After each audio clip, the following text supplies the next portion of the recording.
그리스 로마 신화 가운데 미다스의 신화가 있습니다. 미다스, 그러니까 영어식으로 발음을 하면 마이다스지요. 이 신화에 따르면 미다스는 디오니소스라는 신의 친구이자 숲의 신 실레노스를 사로잡게 됩니다. 미다스는 사로잡은 숲의 신 실레노스에게 매우 잘 대해줍니다. 이에 디오니소스가 보답으로 미다스의 소원을 하나 들어주겠다라고 말을 합니다. 이에 미다스는 디오니소스에게 한 가지 소원을 말합니다. 그것은 자신이 만드는 모든 것을 금으로 변하게 해달라는 것이었습니다. 이에 디오니소스는 미다스의 소원을 들어주게 됩니다. 그리하여 미다스는 만지는 모든 것을 금으로 변화시키는 그런 능력을 갖게 되고 큰 부자가 됩니다. 그런데 얼마 지나지 않아 이 미다스에게 문제가 발생합니다. 그것은 미다스가 먹어야 하는 음식마저 금으로 변하게 만들어서 거의 굶어 죽게 된 것입니다. 이에 미다스는 자기 자신의 잘못을 깨닫고 디오니소스에게 가서 자신의 이러한 능력을 제거해 달라고 요청을 하게 됩니다. 미다스의 이러한 요청을 받은 디오니소스는 미다스에게 팍플루스, 지금의 터키 사르디스 지방에 있는 그 팍플루스 강에서 목욕을 하면 그 능력이 사라질 것이다 라고 이야기를 해줍니다. 이에 미다스는 터키 팍플루스 강에 가서 목욕을 하고 만지는 것이 금이 되는 능력을 제거하게 됩니다. 그런데 이 일이 있은 후에 이 팍툴루스 강에는 사금이 많이 생겨나게 되었다라고 합니다. 이것은 그리스 로마 신화 가운데 한 가지 이야기입니다. 목사가 무슨 그리스 로마 신화 이야기를 하나 좀 궁금하셨을 텐데요. 신화라는 것은 사람이 만드는 것입니다. 그렇게 신화는 그 지역의 특징과 매우 밀접한 관련이 있는 것입니다. 오늘 본문에 등장하는 4대 교회는 바로 이 터키 사르디스 지역에 위치한 교회입니다. 4대가 바로 사르디스인 것이지요. 그리고 이 지역을 관통하는 강이 바로 팍툴루스 강입니다. 그런데요, 특이하게도 이 4대 지역의 특산물인 팍툴루스 강에서 나오는 사금입니다. 제가 왜 그리스 로마 신화를 이야기했는지 여러분 감이 잡히십니까? 4대 지역 팍툴루스 강에서는 사금이 많이 생산되었습니다. 그리고 이 사금은 그런 여러가지 그리스 신화를 만드는 데 좋은 모티브를 주게 되었던 것이지요. 그리고 실제로 생산되는 이 사금은 4대 교회에 많은 영향을 주게 됩니다. 4대 지역에서 생산된 이 사금이 4대 교회에 어떤 영향을 주었는지, 또 이 영향이 우리에게 준 교훈이 무엇인지를 본문을 통해서 살펴보고자 합니다.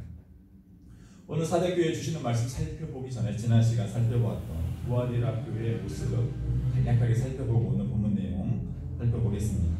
여러분, 두아디라 교회 하면 세상과 타협하는 교회라고 말씀을 드렸습니다. 세상 속에 나아가는 방법으로 세상의 가치관과 세상의 방법들, 그들이 하는 모든 것들을 받아들여서 그들과 함께 하자라는 그런 여선지자로 말미암아 세상과 타협하는 교회라는 그런 오명을 두아디라 교회가 받게 된 것이죠. 이 두아디라 교회에 칭찬이 있었지요. 주를 향한 사랑과 봉사, 믿음과 인내의 행위를 주님으로부터 칭찬을 받게 됩니다. 이것은 전형적인 교회의 모습입니다. 즉 사랑과 봉사, 믿음과 인내의 이러한 행위들은 예나 지금이나 교회가 가지고 있어야 하는 전형적인 교회의 모습, 또한 성도들의 모습인 것이지요. 또 책망도 받게 됩니다. 우상 숭배와 행음에 빠져 회개치 않는 자들이 있음에 대한 책망을 받았지요. 특별히 악한 여선지자를 용납하고 그의 가르침, 즉 세상 가운데 나가기 위해서는 세상의 방법을 받아들여야 한다는 그런 가르침을 받아들임으로 인해서 많은 책망을 받게 됩니다. 두아디라 교회에 주시는 권면의 말씀이 있었죠. 회개하라입니다. 그리고 처음 있는 것을 끝까지 굳게 잡아라라는 그런 권면의 말씀을 주셨고, 또 약속, 상급의 말씀도 있었습니다. 악한 자에게는 큰 환난, 사망이 임할 것이지만 선한 자에게는 만국을 다스리는 권세, 철창 권세라고 이야기하죠. 또 새벽별을 주시겠다라는 약속의 말씀을 주셨습니다. 다들 기억나시지요? 아멘. 자, 오늘은요 4대 교회에 주시는 말씀을 통해서 이 시대 한국교회, 또 우리 교회, 또 우리에게 주시는 하나님의 말씀이 무엇인지 살펴보겠습니다. 먼저 지역의 특징, 4대 지역 특징 좀 살펴보도록 하겠습니다. 4대 지역의 특징은 4대는요. 두아디라 지역으로부터 동남쪽으로 약 48km 정도 떨어진 그런 지역에 있는 요새형 도시입니다. 즉 두아디라는 내륙에 있는 도시다라고 말씀을 드렸습니다. 그러나 그 내륙에 있는 도시로부터 약 50km 정도 동남쪽으로 떨어진 곳에 아주 요새처럼 아주 좋은 지형에 이 4대가 위치하고 있는 것입니다. 이 4대 지역은요, 주전 6세기 경에는 큰 세력을 떨치던 루디아 왕국의 수도였습니다. 또 해발 약 500m 정도의 고지대에 건설된 4대성은 당시에는 남공블락의 요새였습니다. 또 양털 염색, 두아디라의 특징이었죠. 특산물이 이제 염색하고 이런 직물이 두아디라의 특징이었는데 얼마 떨어져 있지 않은 내륙이기 때문에 양털 염색이 특산물입니다. 그리고 보석 산업이 특별히 발달한 부자 도시가 바로 4대입니다. 세상에 이제 로마 제국이 많은 금화를 만들게 되는데 로마 제국에서 금화를 제일 먼저 만드는 곳이 바로 이 4대 지역이라고 합니다. 그만큼 금이 많이 생산되는 곳이 바로 4대 지역입니다. 그런데 4대 교회는 어떻게 해서 생겨나게 되었을까요? 특별하게 어떻게 생겨나게 되었는지는 알 수는 없습니다. 그러나 보편적으로 사도 바울의 전도 여행으로 인해서 생겨났을 것이라 추정을 합니다. 4대 교회는요, 여러분 기억하세요. 유명하나 죽은 교회입니다. 유명하다라는 표현을 하지 않습니까? 이름은 있으나, 그리고 그 이름이 많이 널리 퍼져 있으나 죽은 교회라는 특징이 있습니다. 유명하나 죽은 교회가 바로 4대 교회죠. 또 4대 교회는 칭찬이 없습니다. 다른 교회는 주님이 칭찬을 해주시는데 이 4대 교회는 칭찬이 없고 책망이 가장 많은 교회가 바로 이 4대 교회입니다. 오늘 본문의 내용을 살펴보면서 4대 교회 주신 여러 가지 말씀들을 차근차근 살펴보겠습니다. 첫 번째는 4대 교회 주시는 책망의 말씀입니다. 오늘 본문 3장 1절 말씀 제가 한 번 더 보겠습니다. 4대 교회의 사자에게 편지하라. 하나님의 7명과 7뼈를 가지신 이가 이르시되 내가 내 행위를 아노니 내가 살았다 하는 이름은 가졌으나 죽은 자로다. 하나님의 7명과 7뼈를 가지신 이는 예수님을 말씀하시는 겁니다. 교회에 말씀을 주시는 분은 예수님이시지요. 이 주님께서 4대 교회에 주시는 책망의 말씀은 내가 살았다 하는 이름은 가졌으나 유명하나 죽은 교회다라고 말씀하시는 것입니다. 4대 교회는 언뜻 보면 살아있는 교회인 것 같으나 실상은 죽은 교회였던 것입니다. 4대 교회는 칭찬의 말씀은 없고 책망만 많은 교회입니다. 이것이 의미하는 것은 4대 교회가 심각한 문제를 많이 가지고 있었다라는 것입니다. 그러면 살았다는 이름은 가졌는데 분명 겉으로 보이는 것은 살아있는 교회 같은데 죽은 자 같은 4대 교회가 가지고 있었던 문제점들은 무엇이었을까요?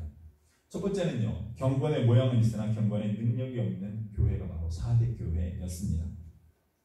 겉으로는 거룩한 것처럼 보이지만 실제로는 거룩함이 없었던 것입니다. 그렇기에 겉에서 보기에는 교회 같지만 살아있는 교회 같지만 죽어있는 교회였던 것이죠.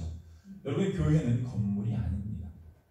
교회는요, 교회를 이루는 성도들의 모임, 공동체가 교회인 것이죠. 그 공동체를 이루는 구성원들이 어떠한 마음과 어떠한 삶을 살아가는가가 그 공동체의 특징을 형성을 하게 되는 것이지요. 교회 공동체의 가장 큰 특징은요, 거룩입니다. 거룩. 세상과 구별된 하나님의 말씀을 따라 하나님의 법을 따라 하나님의 통치를 따라 살아가는 그 거룩하게 구별됨이 있어야 하는데 4대 교회는 이 거룩하게 구별됨이 없었다라는 것입니다. 두 번째는요, 예수 그리스도가 아닌 의식과 예식, 활동에 초점을 맞추는 교회가 바로 4대 교회였습니다. 겉으로 보이는 여러 가지 예배, 예식, 행사 이런 것들은 활발하게 활동을 하고 있었지만 그 모든 활동의 중심이 되는 예수 그리스도가 없었던 것입니다. 그래서 경건의 모양은 있으나 경건의 능력이 없는 죽은 교회가 되었던 것입니다. 여러분, 교회의 본질이 무엇이겠습니까? 교회의 본질은요, 그리스도의 사랑으로 하나 되어서 그 사랑을 실천하는 것입니다. 그러면 그 중심에는 누가 있어야 하겠습니까? 예수 그리스도가 있어야 하는 거예요. 예수님의 말씀에 순종하기 때문에 그리고 예수님의 그 보여주신 그 사랑으로 실제적인 사랑을 실천하며 하나님의 영광을 나타내는 행위, 모든 행사, 예배가 되어야 하는 것이지요. 그런데 사람들이 예배를 드리고 봉사활동도 하고 전도도 하고 구제도 하는 모든 행사를 하는데 그 중심이 예수님이 아니었던 것이죠. 형식만 있는 거예요. 그러면 그 자리는 누가 차지하고 있었겠습니까? 자기 자신이 차지하고 있었던 것이죠. 그렇기 때문에 그 교회는 죽은 교회가 되는 것입니다. 말씀 연구와 기도를 통한 영적 성장보다는 형식을 더 중요시하는 교회가 바로 4대 교회였습니다. 그래서 겉으로는 유명하나 영적으로는 죽은 교회, 하나님 앞에 거룩하게 구별됨이 없는 교회가 바로 4대 교회였던 것입니다. 자, 그런데요, 4대 지역의 특징이 무엇입니까? 금이 많이 생산되는 거예요. 누구든지 강에 가서, 팍도르스 강에 가서 강을 파면 사금을 얻을 수 있었어요. 그러니 누구든지 쉽게 부자가 될 수 있었던 상황이죠. 그러니 4대 교회를 형성하는 교인들도 성도들도 다 부자였던 것이죠. 여러분 이해가 되십니까? 다 부자예요. 남한테 아쉬운 소리 할 것이 없어요. 모두가 다 부자고 다 잘난 사람들이에요. 그러니 어떻습니까? 그 자리에 주님이 계시지 않고 그들의 마음속에는 자기 자신이 주인이 되어서 교회 생활하는 모든 일의 중심은 자기 자신이 되었고 모든 영광을 하나님께 돌려야 됩니다. 그리스도의 이름으로 그리스도의 사랑을 실천해야 했었는데 자기 자신이 영광을 받고 자기 자신의 이름을 내기 위해서 모든 형식들이, 모든 예배들이, 모든 행사들이 진행되었던 교회가 바로 4대 교회였던 것입니다. 마태복음 7장 21절 말씀 제가 한번 보겠습니다. 나더러 주여 주여 하는 자마다 다 천국에 들어갈 것이 아니요 다만 하늘에 계신 내 아버지의 뜻대로 행하는 자라야 들어가리라. 주님의 말씀입니다. 여러분 겉으로 보이는 것이 중요한 것이 아니라 실제적으로 얼마나 그 사랑을 실천하고 있는지, 주님의 뜻대로 행하고 있는지가 우리를 결정하게 되는 것입니다. 우리의 미래는 지금 현재의 모습으로 결정이 될 것입니다. 그래서 아시아 7개의 모습을 살펴보고 있는 거예요. 우리 현재의 모습을 살펴보면서 잘못된 것이 있으면 바로잡고 혹시 죄가 있으면 회개하고 그리하여서 우리가 미래, 우리에게 주어질 영원한 그 하나님의 나라에 들어가기 위해서 우리가 아시아 7개의 현재 모습, 현재 우리 교회의 모습을 살펴보는 것 아니겠습니까? 저와 여러분도 이 말씀을 통해서 우리가 그리스도인으로 살아가면서 그리스도를 주인으로 섬기며 예수님의 말씀에 순종하며 살아가고 있는지를 점검해 보시기를 바랍니다. 오직 예수 그리스도를 주인으로 삼고 주님의 말씀을 따라 그 말씀에 순종하고 충성하는 주님의 뜻대로 행하며 살아가는 여러분들 다 되시기를 바랍니다.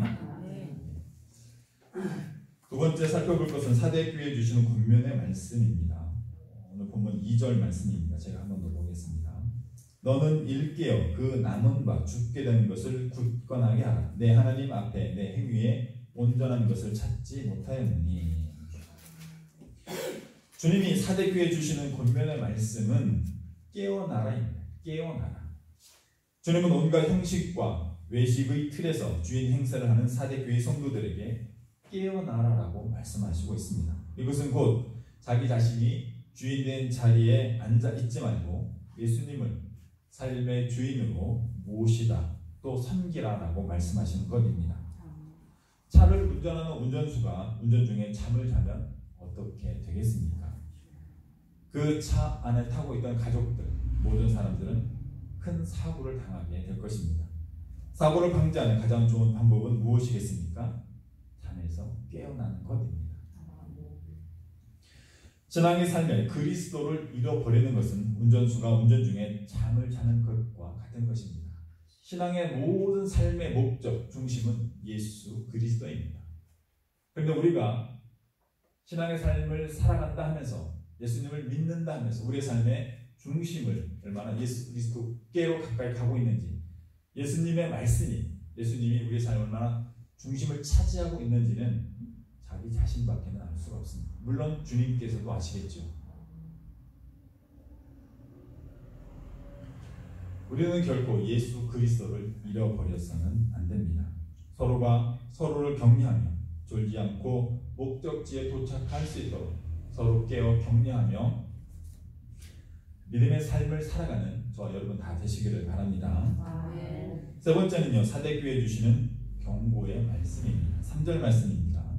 그러므로 내가 어떻게 받았으며 어떻게 들었는지 생각하고 지켜 회개하라. 만일 일깨지 아니하면 내가 도둑같이 이르리니 어느 때에 내게 이르는지 내가 알지 못하리라. 주님께서 사대교회에 주시는 경고의 말씀은 세 가지를 행하라라는 것입니다. 첫 번째는요, 어떻게 복음을 받았으며 어떻게 들었는지 너희들이 기억하라입니다. 처음에 어떻게 복음을 받았고 또 그 복음을 어떻게 들었는지를 기억해내라라는 것입니다.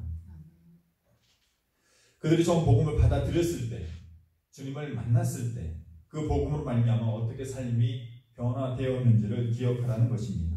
즉 첫사랑을 회복하라, 첫사랑의 때를 기억하여 그 은혜와 능력을 회복하라라고 말씀하시고 있는 것입니다. 여러분, 첫사랑의 때가 우리 모두에게는 있었습니다. 여러분, 그 사랑, 그 첫사랑을 한번 기억해 보시기 바랍니다. 얼마나 기쁘고 감사하고 은혜롭고 때로는 황홀하기까지 한 그 시기가 바로 첫사랑의 때였습니다. 가장 순수하고 주님을 향한 가장 열정이 넘치는 시기가 바로 그 첫사랑의 때였습니다. 주님께서는 사대교회에 경고의 말씀을 하시고 있습니다. 그 첫사랑을 회복하라라고. 여러분들도 혹여나 첫사랑을 잃어버리시고 있다면 그 첫사랑을 다시 회복하는 여러분들 다 되시기를 바랍니다. 두 번째 경고의 말씀은요, 회개하라입니다. 회개하라. 회개는 내가 지은 모든 죄와 잘못으로부터 회복되는 첫 걸음이기 때문입니다. 여러분, 회개라는 것은 다시는 죄의 길로 돌이키지 않는 것, 죄의 길에서 주님께로 향하는 것, 그리고 다시는 죄의 길로 돌이키지 않는 것이 회개입니다. 회개를 하였다면 다시는 동일한 죄를 반복하지 않는 것이, 그 경지에까지 이르는 것이 회개입니다. 철저한 삶의 반성과 삶의 방향이 틀어지는, 인생이 바뀌는 그런 결단이 바로 회개인 것입니다. 여러분, 회개는 입술의 고백으로만 그치는 것이 결코 아닙니다. 이 입술의 고백이 삶의 열매로 나타나게 될 때 온전한 회개가 이루어지게 되는 것입니다. 주님께서는 이 죽은 교회 같은 사대교회의 성도들에게 말씀하십니다. 회개하라고. 그동안 자신들이 주인 행세를 하고 있는 그들에게 이제는 그 주인 자리에서 내려오고 예수 그리스도를 주인으로 삼으라고, 또 그를 섬기며 그에게 충성을 하라고 회개의 자리에 나오라고 말씀하시고 있는 것입니다. 세 번째는 회개를 거부하면 심판이 임할 것을 알라라고 경고하시고 있습니다. 주님은요, 죄에 대해서 반드시 심판하시는 분이시기 때문입니다. 사람은요, 때로는 돈을 꾸어주고도 또 돈을 꾸고도 잃어버립니다. 모든 것을 다 기억하는 사람이 좋겠습니까? 때로는 잊어버리는 사람이 좋겠습니까? 저는 때로는 잊어버릴 줄도 아는 사람이 좋다라고 생각을 합니다. 사람이 모든 것을 다 기억하면요, 너무나 많은 스트레스를 받아요. 그래서 적당히 잊어버리는 것도 은혜다라고 저는 생각합니다. 그런데요, 주님은요, 우리가 행한 대로 반드시 갚아주시는 분입니다. 그 죄의 심판을 잃어버리지 않으시는 분이다라는 거예요. 그것을 알라라고, 기억하라라고 경고의 말씀을 주시고 있는 것입니다. 우리들이요, 반드시 기억해야 할 것 또한 이것입니다. 주님은요, 반드시 심판하시는 분이에요. 아니, 2000년 전에 부활하시고 금방 오시겠다는 주님이 2000년 동안 안 오셨어요. 그렇다고 주님의 이 말씀이 사라지는 것일까요? 2000년이 지났으니 주님이 잊어버리실까요? 그렇지 않습니다. 우리는 반드시 주님 앞에 서게 될 것이고, 주님은 우리가 행한 대로 반드시 갚아주시는, 심판하시는 분이심을 우리는 기억해야 할 것입니다. 언제까지요? 주님 오실 때까지. 우리가 살아서 주님을 만나지 못한다면 우리의 생명이 다하는 그날까지 심판하시는 주님을 늘 기억하며 그 말씀에 순종하며 살아가는 여러분들 되시기를 바랍니다. 네 번째는요, 사대교회에 주시는 약속의 말씀입니다. 마지막 말씀인데요. 4절부터 6절 말씀을 제가 한번 보겠습니다. 그러나 4대에 그 옷을 더럽히지 아니한 자 몇 명이 내게 있어 흰 옷을 입고 나와 함께 다니리니 그들은 합당한 자인 연구라. 이기는 자는 이와 같이 흰 옷을 입을 것이요 내가 그 이름을 생명책에서 결코 지우지 아니하고 그 이름을 내 아버지 앞과 그의 천사들 앞에서 시인하리라. 귀 있는 자는 성령이 교회들에 가시는 말씀을 들을지어다.